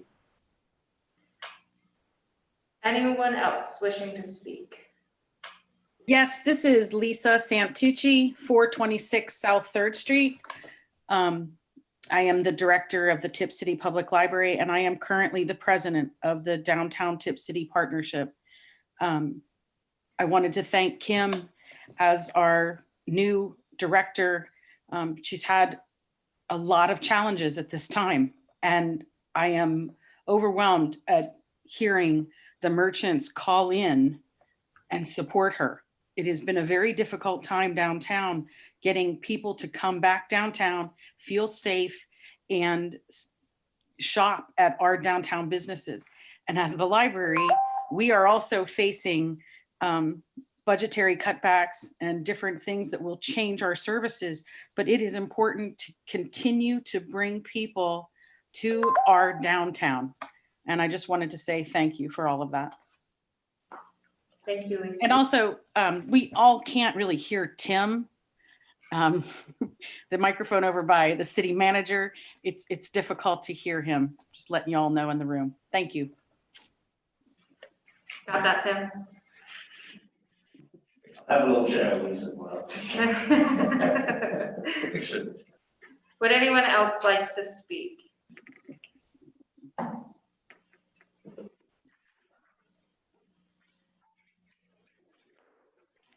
I give you the opportunity. All right, I'm not hearing anything, so we'll go ahead and move on. All right, moving on to comments of council members and the city manager. Mr. Rogers. I'll say what I always say, be careful out there, be considerate of each other, watch out for kids since they're back at school. Get out and try to find things to look forward to. Thank you, Madam President. Mr. McFarland. I have several things tonight.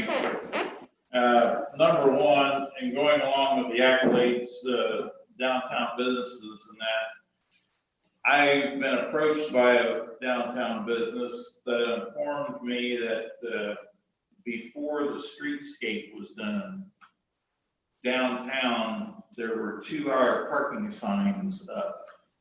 And when streetscape was finished, the signs didn't go back up, and there are some business employees that are taking up parking for the entire day, which can be a deterrent for any visitors to downtown. Is there a reason why those signs weren't put back up? I don't know. Okay, I'm just bringing that up, and that could be looked into.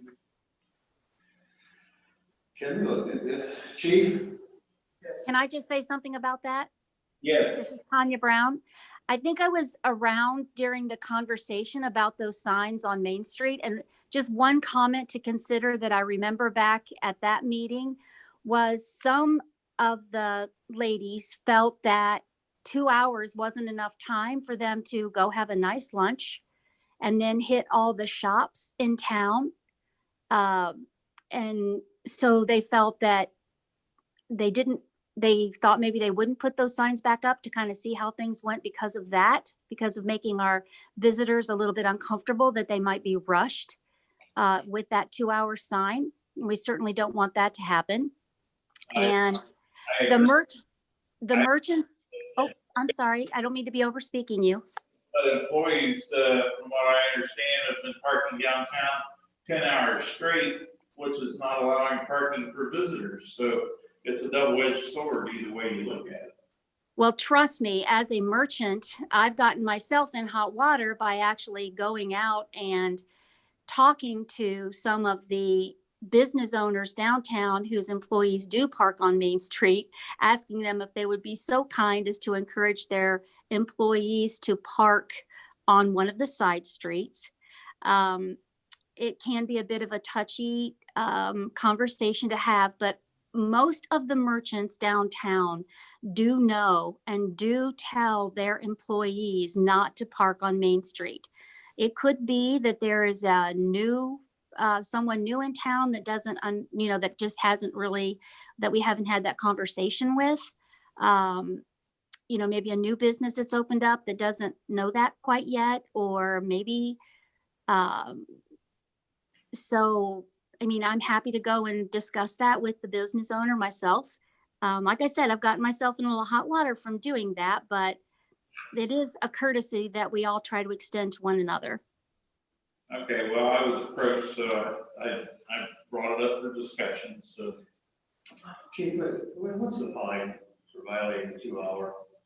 It would be a $4 fine. Wow. $4? Has not changed since 1974. It costs us more to process it. And Chief, I recall that I don't remember 2-hour parking signs on Main Street. I thought they were always on the off streets. They are presently on the off streets. They are on the off streets. Yes, currently. Thank you. Sorry, this is not really public comment time, Tanya. I'm not trying to be rude, but this is. I'll turn it off. So sorry. Chief, go ahead. At one time, have signage on Main Street my recollection is when we did streetscape, that the city took the stance that they didn't want to clutter all of those signs, and just never put them back up. Okay. That's what I remember. So Mike, are you asking for a study session about it? What are you asking for? And I just told the business owner that I would bring it up in council members' comments and see if I could give him an answer on why the signs didn't go back up, so. Maybe this is a thing, and Kim did a great presentation, and she's doing a great job as the downtown partnership head. Maybe this is something that they might want to talk to the business owners about rather than getting the city involved. We're the ones who are gonna have to be policing it and managing the signs and stuff like that. It would have to be posted though for us to actually issue a citation. Right now, with it not posted, technically someone can park there for 72 hours. Sounds like the problem is that you can't park on the side street for a long period of time. So if the employee has to park on the side, they're only there for 2 hours and they gotta move it, so that's this is set up for them to move it from the main drag.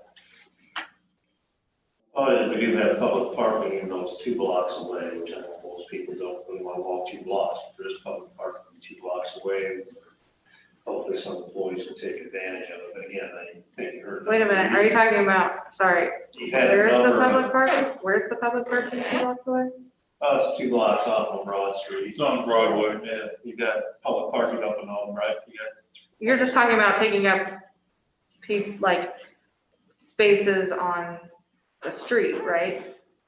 No, they're all street on Broadway, they're all indented in there, there's parking spaces all along Broad between first and second, third. Then there's one even on First next to the levee, there's public parking, but nobody really uses them.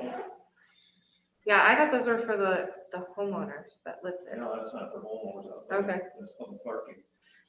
We're hopefully, I haven't seen them yet, and I may be missing, but we're trying to get parking signs on Main Street to direct people down. Yeah, because I'm pretty sure not a lot of people know that. Well, there's some that says parking, public parking this way, but it doesn't really tell you exactly how far. So we're trying to do something a little more creative. So there is that. And again, you've heard a number of reasons. One is clutter, the signs going up downtown. So I think it probably might be a good idea for the partnership to hold their businesses down there and find out if there really is an issue. And if so, we can put the signs back up, which is probably talking 2 to 3 per block. Yeah, I don't want to get too deep into this tonight. I just want to know if we need to schedule a study session or what direction we're supposed to be giving to Tim. That's where I'm going. Right, I think that's Mr. Jackson suggested, letting Kim start the ball rolling. So, I second that. Okay. All right, so you're gonna reach out to Kim, right? Sure. Okay. Next on my list here is welcome the new flower shop downtown and the brew house. Much success to them. Also, on October 12th, we have our capital improvement workshop. I'd like to have all council members take a good, hard look at what's being presented, and anything can be deferred or eliminated in order to save some funds. The reason for that is, in the case of the levy, we've got on the ballot to renew. If it doesn't get renewed, what we're going to do in those regards. With that, I have nothing else. Thank you. Ms. Huffman. I just want to say I'm glad to see things getting back in place. The kids are back in school since our last meeting and sports are taking place. We've scheduled trick or treat. So these are all good things. I'm glad to see them happening in Tip City. Mr. Jackson. No comments. Mr. Senna. I just want to say the partnership's doing a great job, especially during COVID. And we're really am impressed by all that they've done. That's all I have to say. Mayor Gibson. Thank you. I too wish to commend the Downtown Tip City Partnership for all that they have done during these unique, terrible times, assisting our businesses downtown. Kim has worked very hard. I would echo Lisa's comments. Lisa, if you're still on there, that she has done a remarkable job with what she has had to work with and what she's been doing. So thank you, Kim. And I would support a continuing city support of the partnership in its current form. That will be coming up at our budgetary discussions. As Mr. McFarland says, we do have the budget coming up, our capital improvement program, followed by the operating budget, all that are in October. So October is a busy month. We've got 2 council meetings, and then separate and apart from that, we have these 2 workshops on literally how we spend your money. So I would encourage all the citizens, stakeholders, taxpayers to take a look at last year's budgets, and if to the extent that our proposed budgets from the CIP and the operating budget are available, to prioritize accordingly, comment on where we could improve or not improve. Going back to the partnership, I think this is appropriate to read into the record in light of recent efforts by the partnership, the chamber, and businesses. I'm reading a letter dated September the 10th from the Department of Commerce regarding, and it's to the Honorable Joseph Gibson, Mayor of Tip City. It's regarding resolutions for a designated outdoor refreshment area, the so-called DORA. This is notification that the Division of Liquor Control has completed its process to create the designated outdoor refreshment area known as Downtown Tip City DORA. The permit that is currently held by the permit holder is the authority to continue to operate in accordance with state laws, regulations, etc. Now, of course, there's language in here about being COVID compliant as well, but I just thought we could all share in that accomplishment that the Department of Liquor Control has heard our votes, our resolutions, and so forth. Those of you who were against that, both council members and citizens, again, I want to be monitoring this and hope to have a contact with the police, as well as the downtown business owners and residents about whether this is working out or whether there are any issues that we need to address. So be assured that we are going to do our best to make this as enjoyable as an experience as we can with little or no negative implications. So FYI, Liquor Control has approved everything that was done at the last meeting. Summer is over. This is our September meeting. We were on the summer schedule with no meeting over the Labor Day timeframe. So welcome back, everybody. Good to see everyone, including Catherine. Whenever we hear her voice, good to see you, even though we're not really seeing you. We're hearing you. But that comes to mind is September 11th. Because at the end of the summer, of course, September comes, and September 11th, Patriot Day, as it's called now, a very terrible time in our history. But to me, I think it is incumbent on us to thank our first responders in light of the 9/11 tragedy and all that they do, all that they've done, the dangers they face. And I am talking EMT, fire, police, anyone else that puts themselves in harm's way to keep us safe and to protect us. We thank you for that, and as your mayor, it is with an appreciative heart that we commemorate the September 11th timeframe, even though we are 10 days after the fact, to thank our first responders and show our support, my support accordingly. So I think that is appropriate to say.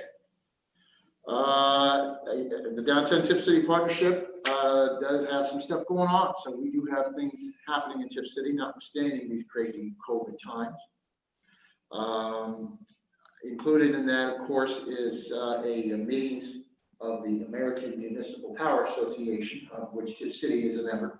And I shall be attending those virtually. So I'll be locked in my office with the Zoom meeting going on. I cleaned up my office real nice so that the background looks nice and pretty for everybody instead of this lava with stuff. But I do hope to report back to you some of the trending areas in our electric cooperative and where we're heading in terms of carbon footprints, taxes, and so forth. It's a big year because there are a lot of different directions after the election that this country could go with regard to energy independence, interdependence, alternatives, and so forth. Unfortunately, we see out in the state of California that some of their energy needs are not being met because of their choices of energy delivery.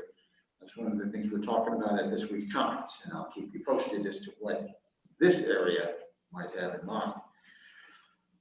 Also, yes, we had 3 ribbon cuttings this past week downtown, as compliant as we could be with the governor's edict. It was good to see everyone who came out to support that. Congratulations to Flower Shop and the yoga studio, as well as the insurance folks, the State Farm folks did move from one location to the other inside Tip City. But nevertheless, it's worthy of recognition, and we wish them all continued success, along with the brew house and anyone else coming in. So best of luck with that. Tip City is still moving up forward.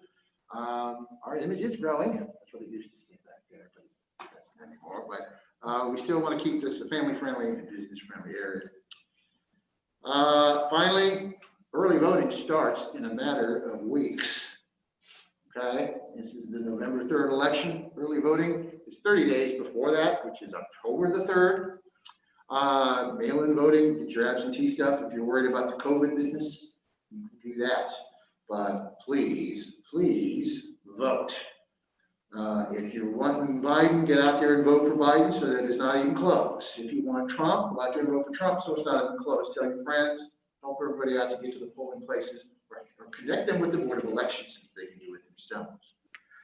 Vote is the most important, precious thing we have. And so please exercise that right however you can. Tuesday, November 3rd is election day in person. October the 3rd starts the early voting a month ahead of time. Absentee ballots are available per instruction at the Board of Elections. You've probably all gotten those mailers about absentee ballots. Watch that, because you might have individual political organizations posing as an absentee ballot, or for you to ballot harvest in the wrong direction. So please be careful and watch what you're doing when you vote. If you can vote on American Idol, Americans Got Talent, you can certainly do it the right way for your country as well. With that, I thank you, Madam President, for your time, people of Tip City. I yield the floor back to you.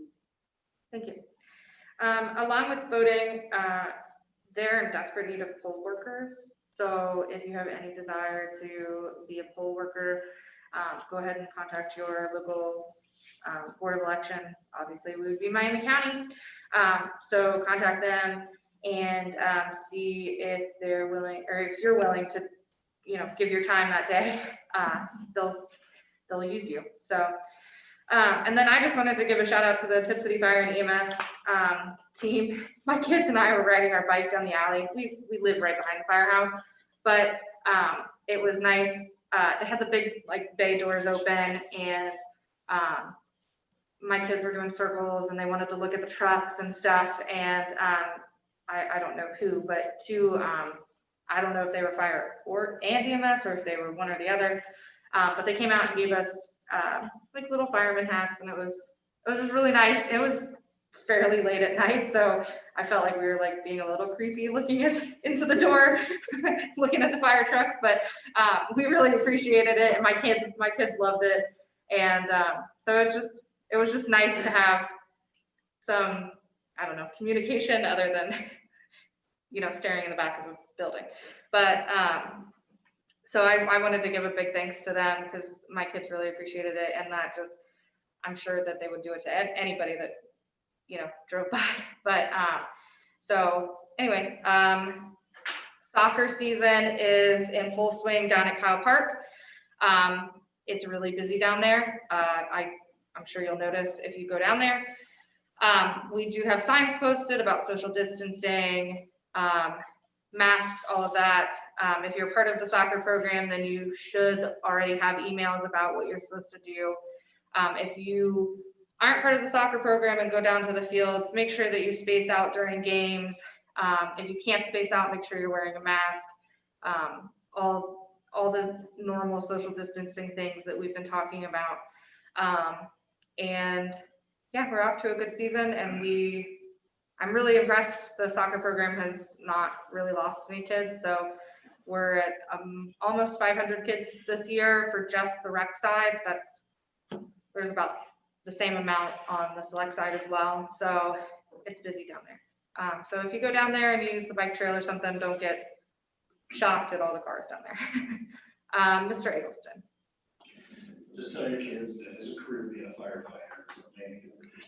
Oh, my kids are obsessed with firefighters and police officers and the military and anything that way.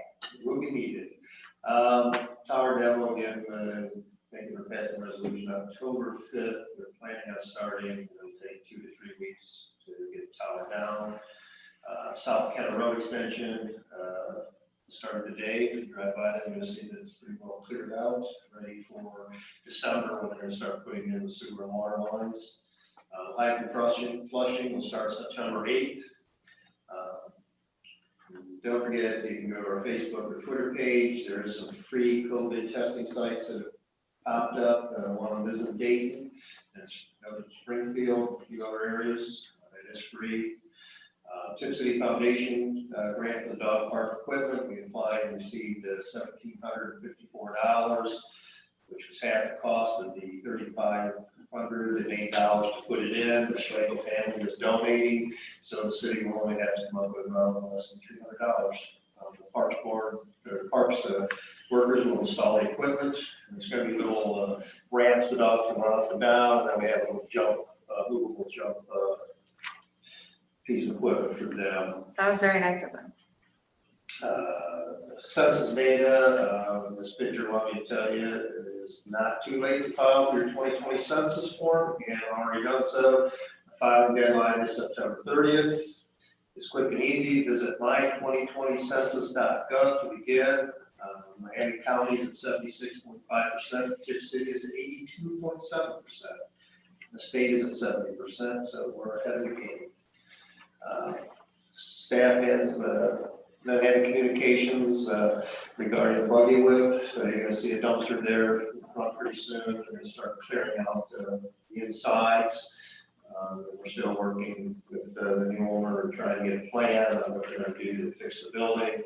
We let them know that in the spring we're going to be at the streetscape project, and they believe they'll have racing off the building by then.